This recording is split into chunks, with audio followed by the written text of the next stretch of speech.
for workers to access a procedure for an impartial procedure for rebutting the rating whenever they think that's not fair. So this is mostly about the new rights for workers. Let's switch to the second leg.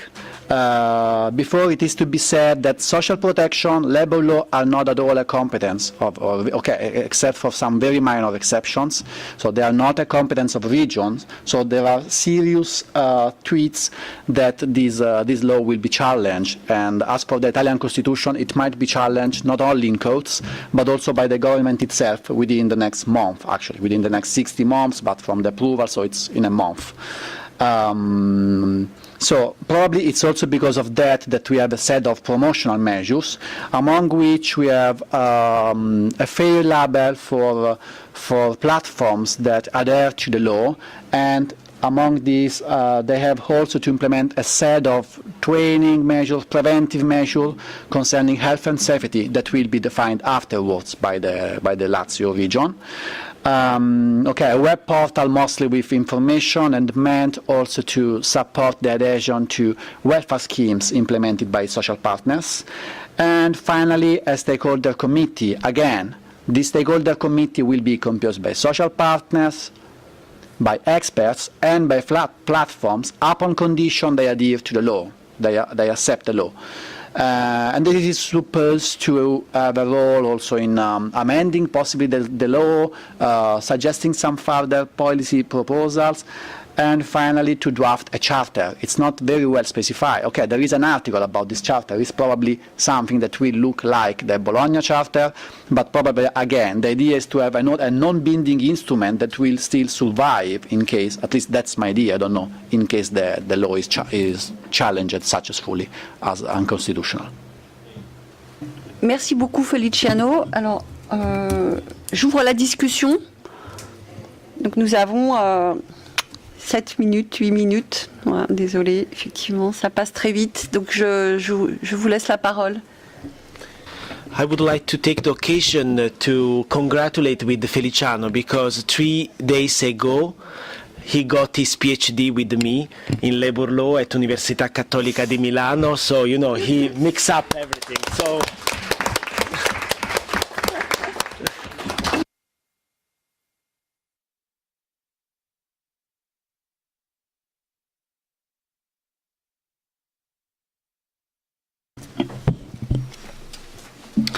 Io penso che sui temi delle persone che lavorano nelle piattaforme i nostri governi non facciano abbastanza attenzione, partendo anche dal governo italiano, chiaramente. Se non si normano o come lavoratori dipendenti o come lavoratori autonomi, qui ogni paese sta facendo i propri ragionamenti e il progetto, come dire, cerca proprio di indagare questo e dove stiamo andando con nei vari paesi. Se però non si regolamenta in un modo o nell'altro il lavoro che fanno queste persone, è una sacca di persone che non paga contributi previdenziali, non paga tasse e mette in discussione lo stato sociale di ogni paese, perché quando saranno vecchie queste persone, se non pagano contributi previdenziali adeguati, per l'Italia è un problema, perché avranno una pensione sociale a carico della collettività. Le tasse che si pagano adesso servono per pagare la scuola, la sanità, e quindi, come dire, è un tema che ormai sta diventando molto grande e numericamente importante, e quindi penso che anche a livello europeo, e TUC sta già facendo il suo lavoro da questo punto di vista e parla anche di retribuzioni dignitose, di lavoro dignitoso, con diritti, però penso proprio che sia un tema importante, altrimenti avremo veramente un problema di equilibrio a un certo punto importante che forse ai nostri governi non è ancora ben chiaro.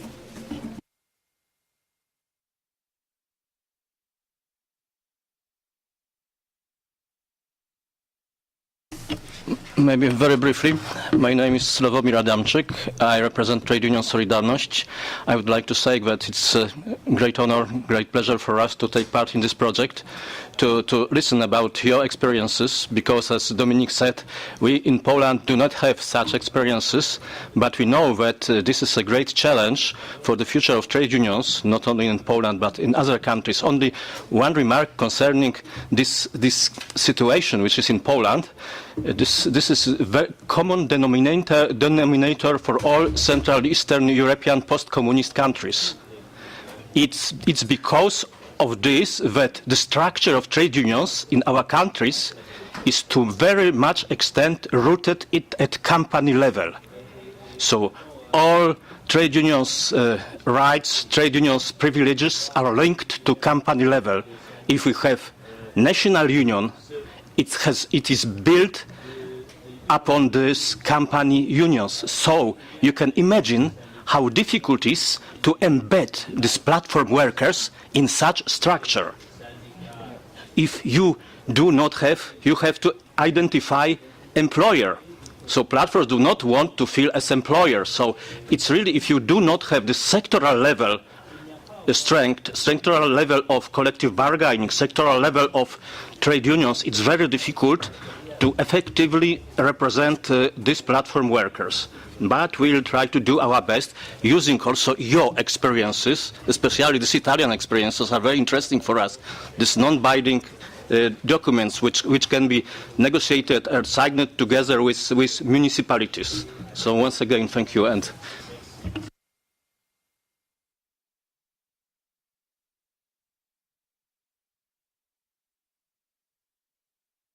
Merci. D'autres réactions? Antoine, vous voulais, je pense, apporter une précision au regard de la protection contre la requalification que j'ai omis dans ma présentation. Je te laisse la parole.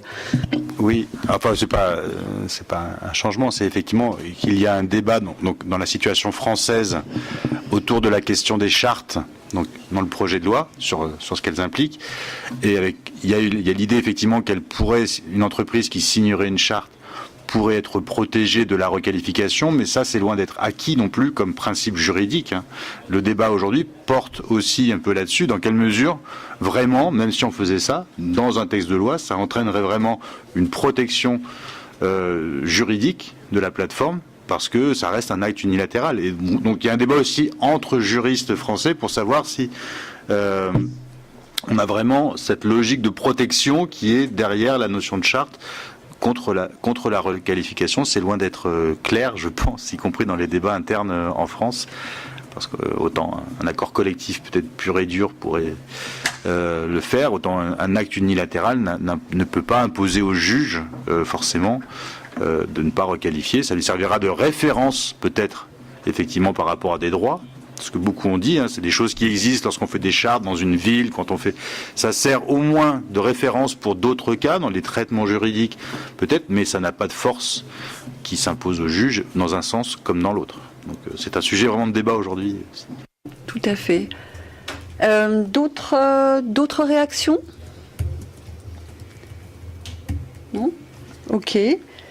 Eh bien, dans ce cas-là, je laisse la parole à la Fondation Brodolini pour clore cette première partie de la réunion, ouverte donc à des partenaires et des auditeurs extérieurs qu'on remercie beaucoup pour leur présence. Donc là, nous, membres du projet, partenaires du projet, nous continuons cet après-midi, après une pause. Mais tout le monde est convié au déjeuner qui cette fois est bien dans la salle 3120 en dessous. Voilà. Thank you very much. I'm very happy for this morning, these sessions. They were very fruitful, I'm sure, for all of us. There was a sort of comparative approach. I belong to the scholars that is convinced that the comparative approach is always imperfect. Always. But today, in my view, we had the chance to put together a lot of items, and in some way we are almost on the way to be perfect. So for the future, a few words before it. I mean, we deserve our rights to our food.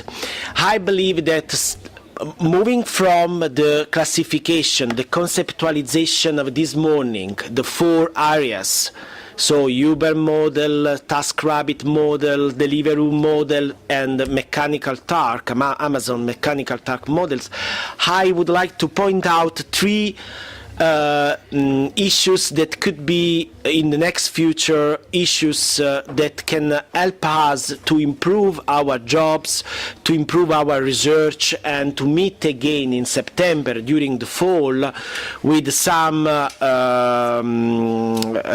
outcomes that we can again share. The first issue regards the distinction between employees and self-employed, and in addition to this distinction, I would like to put on the table something that Fondazione Brodolini and I in the past stressed as a point that we need to have in mind for the future. This morning Ignazio recalled it, and I would like to put that on the table. We do not have only the distinction between employees and self-employed. Maybe, as we stressed since 2014, we are in front of something that is much more closer to agency worker.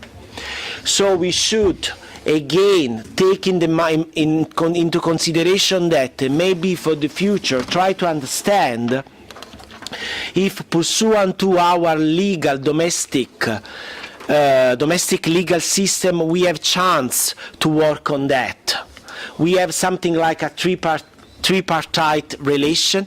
We need to understand if there is room in our system, and above all, if we will have in the next future contact with the European Commission, the forming European Commission, and ETUC, we should understand if we can intervene on the directives regulating agency workers, because this regulation cannot be a domestic decision, should be a European decision.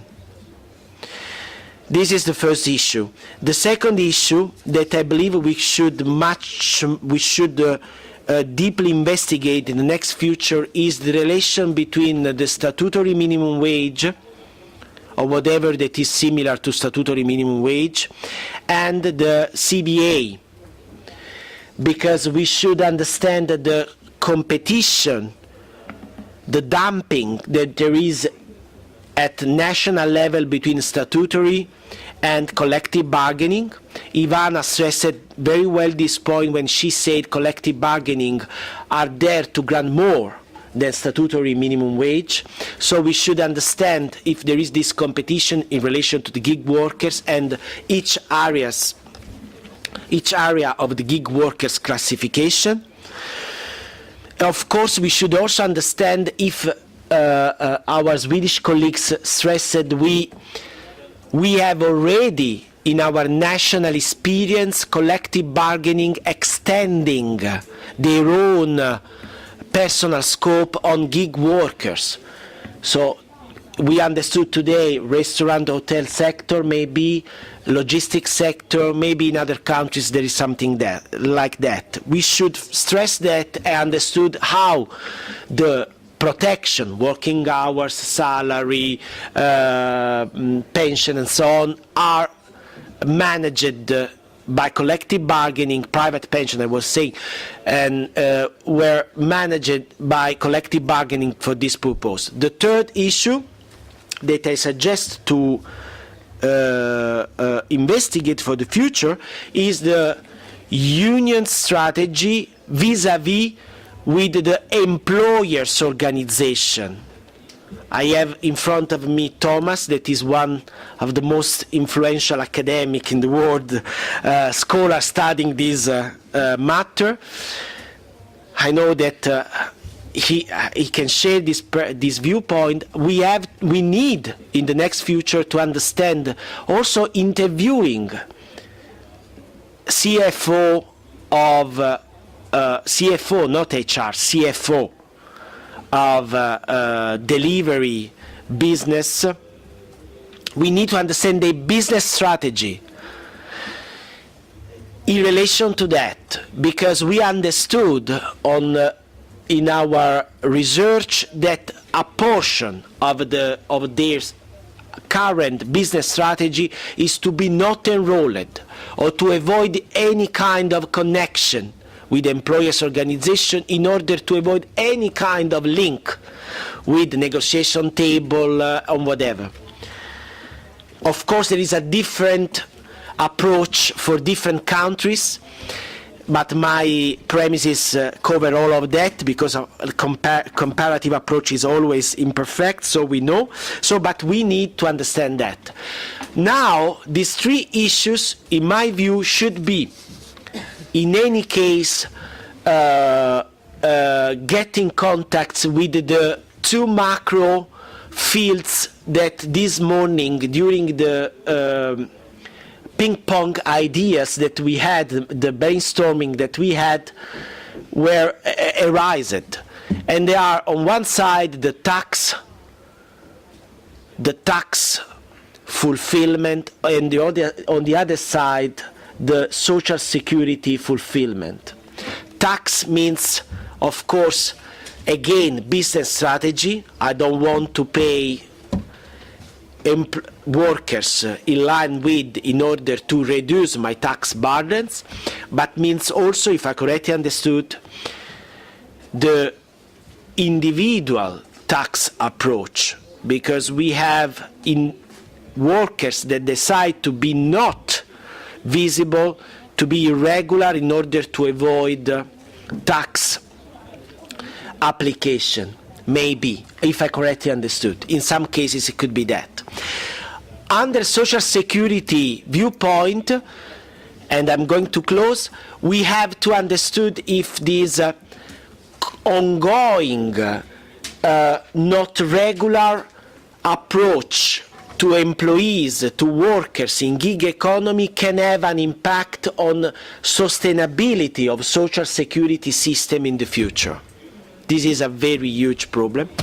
However, if we have these three items plus these two fields, maybe we can have for the next future a very high-level meeting as we had today, this morning. Thank you very much and for your attention, and go on.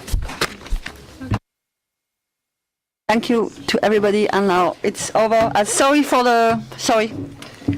It's not my fault. It's I respected the 5 minutes, so okay. Thank you very much. Merci beaucoup aux interprètes.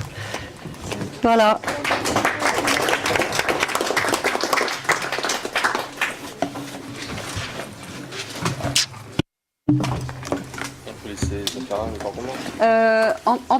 Antoine, est-ce qu'on peut laisser